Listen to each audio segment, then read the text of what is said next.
जय माता दी। जीविका मंत्र में आपका स्वागत है। आप सभी माताओं बहनों को हरतालिका तीज की ढेरों शुभकामना। आज सुनिए हरतालिका तीज की संपूर्ण व्रत कथा। हरतालिका का तीज का व्रत हर साल भाद्रपद मास के शुक्ल पक्ष की तृतीय तिथि को मनाया जाता है।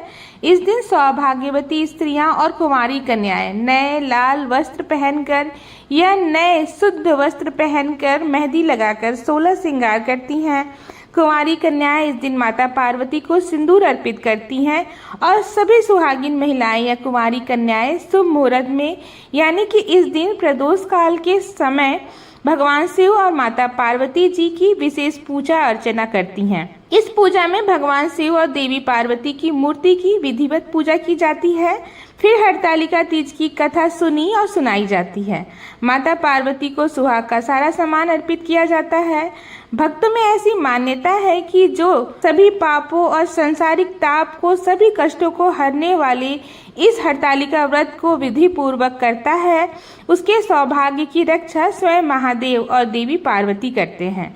हरतालिका तीज व्रत की कथा के अनुसार कैलाश पर्वत के सुंदर शिखर पर एक दिन माता पार्वती ने भगवान शंकर से पूछा, हे महादेव, मुझसे आप वह गुप्त से गुप्त वार्ता कहिए जो सभी के लिए सब धर्मों से सरल और महान फल देने वाला हो। हे प्रभु, यदि आप भली भांति प्रसन्न हैं तो आप उसे मेरे सम्मुख प्रकट कीजिए। हे जगत के नाथ, आप आदि मध्य और अनंत हितकारी हैं। आपकी माया का कोई पार नहीं है। आपको मैंने किस प्रकार प्राप्त किया, कौन से व्रत तप और दान के पुण्य फल से आप मुझे वर के रूप में मिले, कृपा पूर्वक इन सभी का वृतांत विस्तार पूर्वक मुझसे कहिए।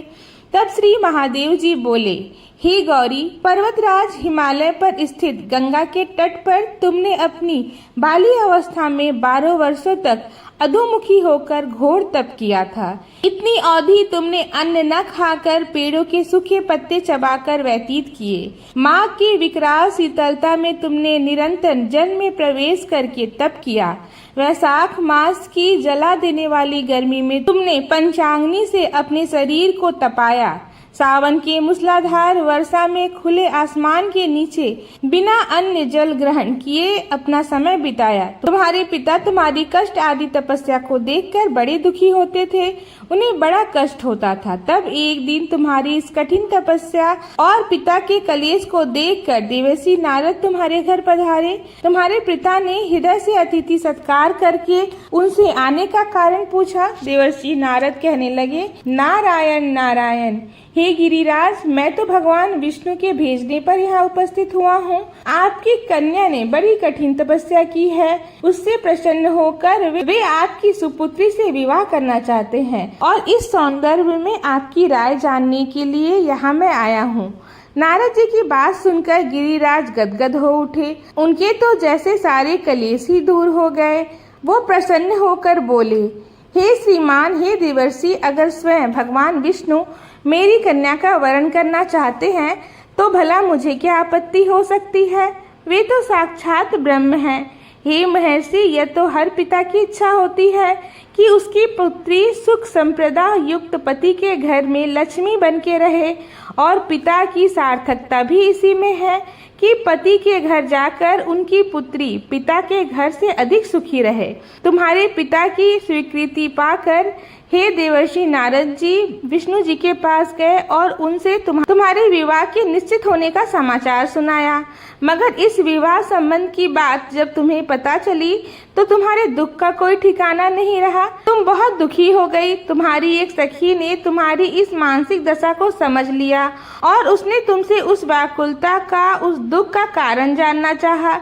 तब तुमने उसे बताया कि सखी, मैं तो सच्चे हृदय से भगवान शिव शंकर का वरण कर चुकी हूँ, किंतु मेरे पिता मेरा विवाह विष्णु जी से सुनिश्चित करना चाहते हैं। मैं विचित्र धर्म संकट में हूँ।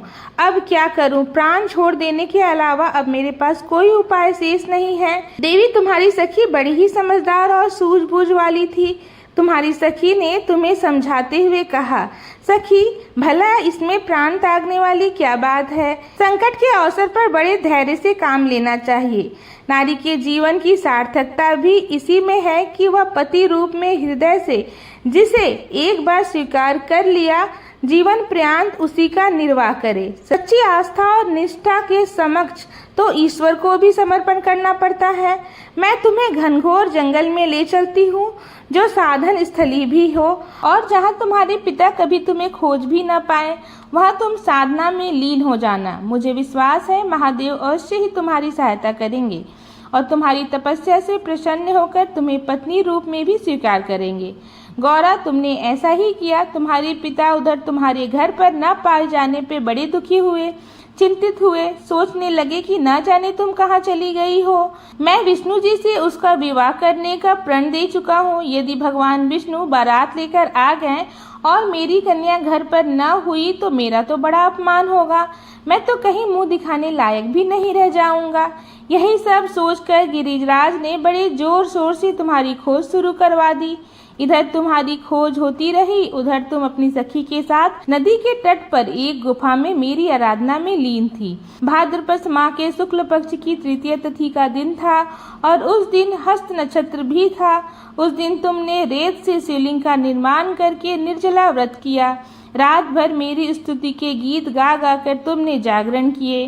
तुम्हारी इस कष्ट साध्य तपस्या के प्रभाव से कैलाश पर्वत पर विराजमान मेरा आसन डोलने लगा।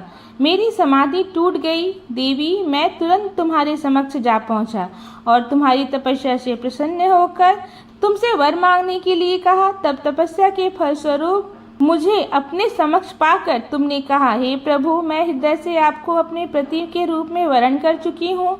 यदि आप सचमुच मेरी तपस्या से प्रसन्न होकर यहाँ पधारे हैं तो मुझे अपनी अर्धांगिनी के रूप में स्वीकार कर लीजिए।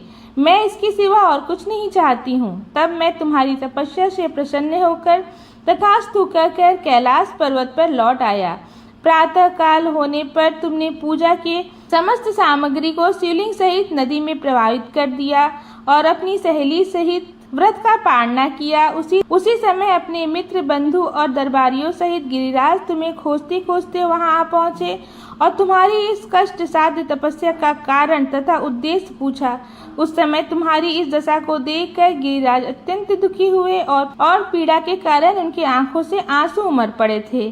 तब तुमने उनके आंसू पोंछते हुए बड़े विनम्र स्वर से कहा, पिताजी, मैंने अपने जीवन का अधिकतर समय कठिन तपस्या में बिताया है। मेरी इस तपस्या का उद्देश्य तो केवल यही था कि मैं महादेव को पति रूप में पाना चाहती थी। आज मैं अपनी तपस्या की कसौटी पर खड़ी उतर चुकी हूँ। हे पिताजी, आप क्योंकि विष्णु जी से मेरा विवाह करने का निर्णय ले चुके थे, इसलिए मैं तो अपने आराध्य की खोज में घर छोड़कर चली आई। अब मैं आपके साथ केवल इसी शर्त पे घर चलूंगी कि आप मेरा विवाह विष्णु जी से न करा के महादेव जी से कराएंगे। अपनी पुत्री की बात गिरिराज मान गए और हे गौरा, वो तुम्हें अपने साथ घर ले गए।